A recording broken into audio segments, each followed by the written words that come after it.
গতকাল রাতেই আমরা ডিসিশনটা নিয়েছি যে এনএসসির চিঠি অ্যাকসেপ্ট করেছি। এটার পরিপ্রেক্ষিতে আজকে একটা এমার্জেন্সি বোর্ড মিটিং করা হয়েছে, যেহেতু আমাদের শূন্য পদ ছিল, প্রেসিডেন্টের শূন্য পদ ছিল। তো সেইখানে আমরা প্রথম কাজ হয়েছে কিছু কিছু ডিসিশন নিয়েছি।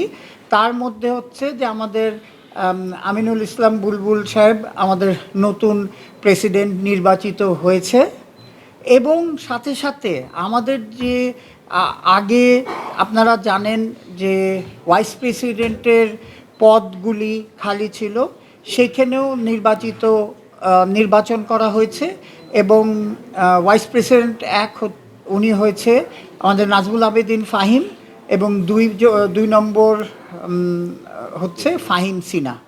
এই ডিসিশন নেওয়া হয়েছে, এবং সাথে সাথে আমরা কিছু আদার ডিসিশন নেওয়া হয়েছে।